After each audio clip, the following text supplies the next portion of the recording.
Hi hello welcome to our channel. నేను మీ సిరి. ఈరోజు మనం చెప్పుకోబోయే కథ ఇష్టమైన సగడ పార్ట్ 201. కథలకు వెళ్ళే ముందు లైక్ చేసి హైప్ చేయడం మర్చిపోకండి. మీ లైక్స్ మీ హైప్ కథ మీద ఇష్టాన్ని తెలియజేస్తాయి. ఇక చూద్దామా? కరిగిపోతున్న కాలంలో ఒక్కొక్క నిమిషం కాదు ఒక్కొక్క క్షణం ఆమె పరిస్థితిని చూసి బేలగా కదులుతూ ఆమె నవ్వుని చూసి వేగంగా ఉరకలేస్తున్నట్టుంది ఆ సమయం. అచ్చం అతని మనసులాగా ఆమెకు కనిపించనివేవో ఊహించుకుంటూ వర్షపు నీటిలో రెండు చేతులు చాచి అటు ఇటు చేతులాడిస్తూ అప్పుడప్పుడు మొహాన్ని ముందుకు పెడుతూ ధరణి ఆడుతోంది. కాసేపటికి ఆమె భుజాల మీద ఎవరో చెయ్యి వేసినట్టు అనిపించడంతో ఆగిపోయింది ధరణి. ఆమె తలకి క్యాప్ తగిలించాడు గగన్. ఇదెందుకు?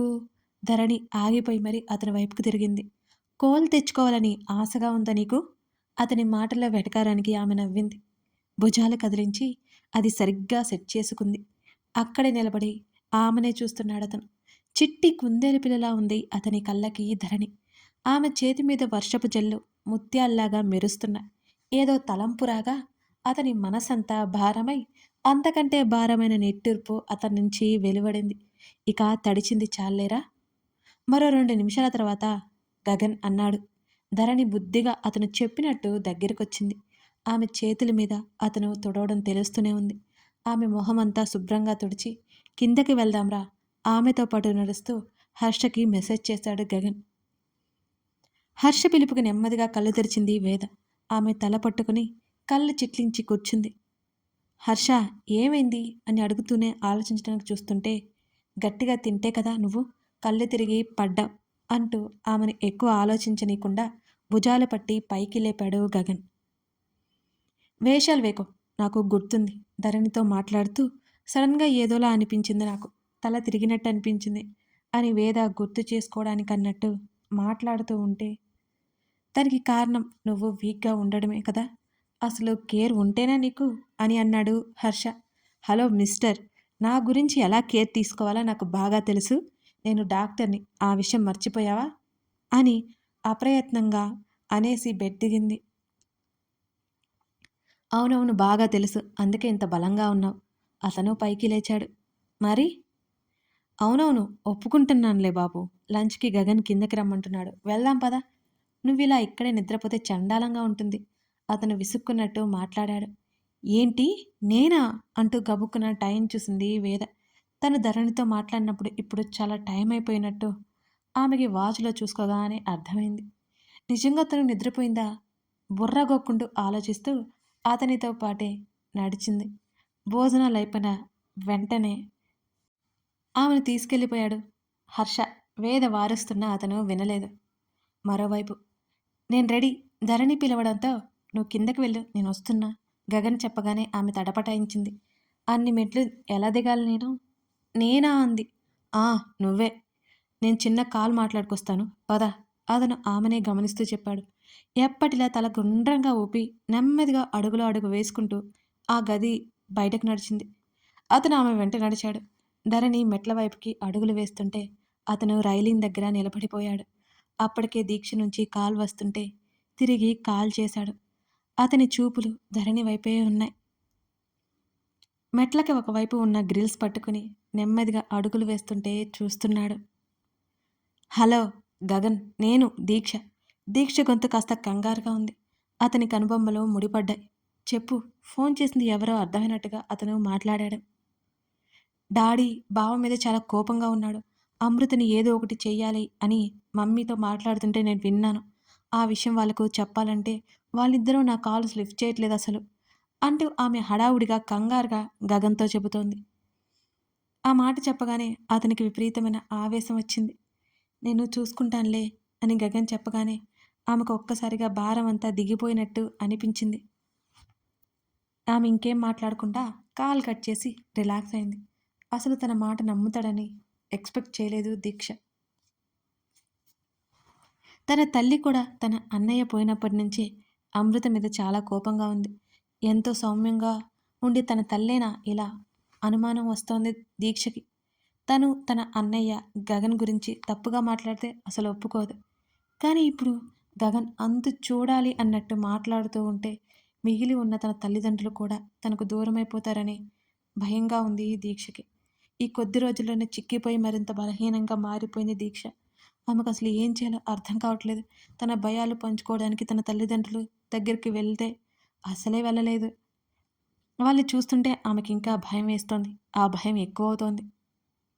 కారు దిగగానే గంట కొట్టిన శబ్దం వినిపిస్తుంటే అతను తనని గుడికి తీసుకొచ్చాడని అర్థమైంది. అయినా అతనిలో అంత మార్పేంటి ధరణికి బుర్ర గిర్రుమంటోంది. ఆమె చేతిని పట్టుకొని అతను లోపలికి నడిచాడు. నాకు ముందే చెప్తే ఇలాంటి బట్టలు వేసుకోకుండేదాన్ని. ఆమె తన టీ షర్టు మునివేళ్లతో పట్టుకొని పెదవి విరిచింది. ఏం పర్లేదురా అని అంటూ ఆమెను తీసుకుని లోపలికి వెళ్ళాడు. ఇద్దరూ గర్భగుడికి కాస్త దూరంలో కూర్చున్నారు. ఆమె చేతిలో ప్రసాదం పెట్టాడు అతను. ధరణి అది తింటోంది. అప్పుడప్పుడు వినిపిస్తున్న గుడి గంటలతో పాటు మరింత సన్నగా, శబ్దంతో దూరంగా పాట వినిపిస్తోంది. అక్కడికొస్తే బాడీ అంతా ఒకలాంటి పాజిటివిటీతో నిండిపోతుందని గగన్‌కి అర్థమైంది. చాలా హాయిగా, మనశ్శాంతిగా ఉంటుంది. అంతకుముందు తన తల్లి ధరణి ఎన్నిసార్లు చెప్పినా అతను ఇష్టపడేవాడు కాదు. స్వయానుభవంతో అతను ఆ ప్రశాంతతని ఆస్వాదిస్తున్నట్టున్నాడు. ధరణి ఏదో మాట్లాడుతుంది. వింటూ అతను చుట్టూ చూస్తున్నాడు. అతను తెలుసుకోవాల్సినవి ఇంకా ఉన్నాయి. ఏం చేసినా అతనికి ఎక్కడా లింక్ దొరకట్లేదు. అప్పుడప్పుడు అప్పటి వరకు నిశ్చలంగా ఉండి అంతలోనే ఆలోచనల తాలూకా అస్తవ్యస్తంగా మారిపోతున్న అతని మనసును అదుపు చేసుకోవడానికి అన్నట్టుగా ధరణి చేతిని పట్టుకుని పైకి లేచాడు గగన్. ఆమెతో పాటు ముందుకు అడుగులు వేస్తున్న గగన్ ముఖద్వారం నుంచి వస్తున్న వ్యక్తిని చూసి అక్కడే ఆగిపోయాడు. ఏమైంది? అటు కదా వెళ్ళాల్సింది. ధరణి గగన్ చేతిని పట్టుకుని లాగింది. బయటికి వెళ్ళే దారి మరోవైపని ఆమెకి గుర్తుంది. నీకు గుర్తుందా? అని అడిగాడు. ఆ, ఇక్కడికి చాలాసార్లు వచ్చాం కదా, అత్త నన్ను తీసుకొచ్చేది అని అంది ధరణి. ఆమె మాటలకు తృప్తిగా ఫీల్ అయ్యాడు. ఒక నిమిషం ఆగు అని ఆమెతో చెప్పి అతను గేటు వైపుకి దృష్టి సారించాడు. ఏమైంది? ఆమె మళ్ళీ అడిగింది. అలా కూర్చో, కాసేపు ఆగి వెళ్దాం అని అన్నాడు. ఎందుకని? వెంకట్ గారు వస్తున్నారు, మాట్లాడి వెళ్ళిపోదాం అన్నాడు గగన్. ధరణి కూడా ఉత్సాహంగా తల ఊపింది. ఆయన చాలా మోటివేట్ చేసినట్లు అనిపిస్తుంది ధరణికి ఆయన మాట తీరు వింటుంటే. ఆయన వీళ్ళని చూడలేదు. సరాసరి గర్భగుడి దగ్గరికి వెళ్ళి దైవ దర్శనం చేసుకుని వీళ్ళు కూర్చున్న మండపం దగ్గరికి ఆయన వచ్చాడు. గగన్ని చూడగానే పలకరింపుగా నవ్వాడు. అతను చిన్నగా నవ్వినవ్వనట్టు ఆయన పక్కనే కూర్చున్నాడు. ధరణి, ఎలా ఉన్నావు? వెంకట్ అడగగానే గొంతు గుర్తుపెట్టినట్లు, బావున్నాను అంకుల్, మీరెలా ఉన్నారు? ఆమె చాలా మామూలుగా మాట్లాడుతోంది. ధరణితో కాసేపు మామూలుగా మాట్లాడుతున్నట్టే ఆమె కండిషన్ ఏంటో అతను తెలుసుకుంటున్నాడు. నువ్వు వింటూ ఉండు అంటూ ఆమెకి హెడ్ఫోన్స్ ఇచ్చి గగన్ పైకి లేచాడు. ఇద్దరు మరి కాస్త ముందుకున వచ్చారు. ఏదైనా తెలుస్తుందా డాక్టర్? అతను అడిగాడు. తను చాలా నార్మల్‌గా ఉన్నట్టే ఉంది. తన బిహేవియర్ ఎలా ఉంది అని అడిగాడు వెంకట్. అబ్నార్మల్‌గా ఏమీ లేదు. అంతకు ముందు కంటే బెటర్. తను ఏం చేయలేదు అనే ఫీలింగ్ ఇప్పుడిప్పుడే పోగొట్టుకుంటోంది అని చెప్పాడతను దూరంగా ఆడుకుంటున్న పిల్లల్ని చూస్తూ. నువ్వేం టెన్షన్ పడకు. ఏదో ఒక రోజు ఖచ్చితంగా తను చెప్పగలుగుతుంది అని ఆయన మాట్లాడుతుండగానే వెంకట్‌కి ఫోన్ వచ్చింది. ఫోన్ కాల్ మాట్లాడి గగన్ వైపు చూశాడు. ఒకరోజు ఈరోజు చిన్న ఫంక్షన్ ఉంది. అందులో నా స్టూడెంట్స్ కూడా ఉన్నారు అంటూ ఫోన్లో ఉన్న ఫోటో అతనికి చూపించాడు. నలుగురు అమ్మాయిలు ఆ ఫోటోలో నల్ల కోటుతో గ్రాడ్యుయేషన్ కంప్లీట్ చేసుకున్నట్టుగా ఉన్నారు. ఓహో అని తలదిప్పుకోబోతున్న గగన్ గబుక్కున మళ్ళీ ఆ ఫోటో వైపు కళ్ళు తిప్పాడు. ఆ ఫోన్ తీసుకుని చూడగా అతని కనుబొమ్మలు విప్పారాయి. ఈ అమ్మాయి అంటూ ఆ ఫోటో వంక చూశాడు. నేను ప్రొఫెసర్‌గా చేశాను కదా, బాగా పరిచయం అంటూ ఆ అమ్మాయి వివరాలంతా చెబుతున్నాడు. గగన్ ఏం మాట్లాడకపోవడంతో, గగన్, ఏమైంది? అని అయోమయంగా అడిగానే వెంకట్. ఏం లేదు, మీకు లేట్ అవుతున్నట్టుంది, బయలుదేరండి అని ధరణి వైపుకి వచ్చాడు. కళ్ళు మూసుకుని స్తంభానికి తలానించి ఏవో పాటలు హమ్ చేస్తోంది. ఆమెను తీసుకుని వెంటనే ఇంటికి బయలుదేరాడు గగన్. ఎందుకు అలా ఉన్నావు?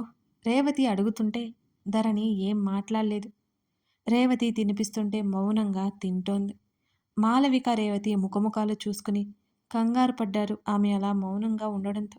ధరణి, సైలెంట్‌గా ఉంటే నాకు పిచ్చి కోపమొస్తుంది అని రేవతి గయ్యమంది. ఏంటమ్మా? తల్లి మీద విసుక్కుంది ధరణి. లేకపోతే ఏంటే? వచ్చిన దగ్గర నుంచి చూస్తున్నా. బెల్లం కొట్టిన రాయిలా అలాగే కూర్చున్నా. ఏమైందో చెప్పవు? రేవతి సీరియస్‌గా అడిగింది. నాకేం కాలేదులే. మరి ఎందుకలా ఉన్నావు? రేవతి నువ్వాగు. ధరణి ఒంట్లో బాగానే ఉందా? మాలవిక నెమ్మదిగా అడిగింది. నాకేమైందత్తా? బాగానే ఉన్నాను. బానే ఉన్నానంటావు. మెదలకుండా ఉంటావు? రేవతి విసుక్కుంది. నా మీద అరవడం తప్ప రెండో పని లేదమ్మా నీకు అంది ధరణి. ముందు అడిగిన దానికి సమాధానం చెప్పవే. బావ నా ఫోన్ కాల్ లిఫ్ట్ చేయట్లేదు. సాయంత్రం అనగా వెళ్ళాడు. ఎక్కడికి వెళ్ళాడో తెలుసా? ఈరోజు బర్త్‌డే. ధరణి ముఖం ముడుచుకొని చెప్తుంటే మాలవిక నవ్వింది. రేవతి తల కొట్టుకోబోయి కూడా ఆగిపోయింది. ఏదో ముఖ్యమైన పని వస్తానని చెప్పాడు కదే! వస్తాడులే అన్నది రేవతి. అసలు తప్పంతా నీదే అత్తా. ఇప్పుడు నేనేం చేశానే? తల్లి భోజనం పెడుతుంటే ఇక చాలని చెప్పి నువ్వే బావకి భయం లేకుండా పెంచావు. అరే! పుట్టినరోజు కూడా ఇంట్లో ఉండకపోతే ఎలా చెప్పు? ధరణి మాలవికకి కంప్లెయింట్ చేసింది. నువ్వైతే ఏకంగా పెళ్ళానివైపోయావు కదే! ఆ భయమేదో నువ్వే చెప్పుకోవే. నాకు రాదు కానీ అన్నది మాలవిక. నువ్విలా పెంచితే ఇక నేనేం చెప్పాలత్తా? అన్నది ధరణి. గగన్ రావడం చూసి రేవతి నిట్టూర్చింది. ఇప్పుడేమైందే? కొడుకుని చూసి నవ్వుతూ అంది మాలవిక. అసలు భయముందా అత్తా? బర్త్‌డే రోజు ఇంట్లో ఉండాలని లేదు. అలా వదిలేసి వెళ్ళిపోయాడు. నాకు కోపమొచ్చింది అని ధరణి మాట్లాడుతుంటే రేవతి నీళ్లు తాగించి వెళ్ళిపోయింది. సరే నువ్వే అడుగంటూ మాలవిక కూడా వెళ్ళిపోయింది. రానివ్వు అప్పుడు చెప్తాను అంటూ పెదవులు బిగించి చెప్పింది ధరణి. వాళ్ళు వెళ్ళినట్టు ఆమెకు తెలీదు పాపం. వచ్చాను ఇప్పుడు చెప్పు అంటూ ఆమె పక్కనే కూర్చున్నాడు గగన్. ఏంటత్తా గొంతు మారింది అని అయోమయంగా చేత్తో తడమగా గగన్ వచ్చాడని అర్థమై చటుక్కున లేచి నిలబడింది ధరణి. ఏదో చెప్పాలి అన్నావు చెప్పు. అతను గట్టం కింద 2 చేతులు పెట్టుకుని ఆమెనే చూస్తూ అడిగాడు. ధరణి అడ్డదిడ్డంగా తల ఊపింది. ఆమె పెదవులు బిగించి కంగారుగా కళ్ళను అటు ఇటు తిప్పుతూ అక్కడి నుంచి వెళ్ళడానికన్నట్టు ముందుకు అడుగు వేయగా ఆమె చేతిని పట్టుకుని ఆపాడు. ఒక్కసారిగా గుటకలు మింగి అతని వైపు తల తిప్పి చూసింది. అతను ఎలా ఫీల్ అవుతున్నాడో తనకే తెలియదు. ఆమె చేతిని పట్టుకుని మెల్లిగా ఒడిలోకి లాక్కున్నాడతను. ఉద్వేగంగా ఆమె మెడ దగ్గర ముఖం దాచుకున్నాడు. ఆ రోజు ధరణి తనతో వాదించడం ఇంకా గుర్తుంది. తనకి నమ్మకం ఆ రోజు తనతో మాట్లాడింది తన ధరణి కాదు. అదే నిజమైంది. తన ధరణి ఇలాగే ఉంటుంది. తన దగ్గర అవును ఇలాగే ఉంటుంది. తనంటే ప్రేమగా, తనంటే ఇష్టంగా, ఇంకా ఇంకా చెప్పాలంటే తనంటే పిచ్చిగా ఉంటుంది తన ధరణి. అసలు ఆ రోజు మాట్లాడింది తన ధరణినే కాదు కాదు. కథ కొనసాగుతోంది. కథ నచ్చితే లైక్ చేసి, కామెంట్ చేయడం మర్చిపోకండి ఫ్రెండ్స్. మీరు ఇష్టమైన సకుడాని మిస్ అయిపోతున్నారు కదా! కానీ కొన్ని రోజులు తప్పదండి. నేను రాస్తున్నాను కదా ఇంకా. మీ ఎంకరేజ్‌మెంట్ మాత్రం నాకు కావాలండోయ్! మరవకండి.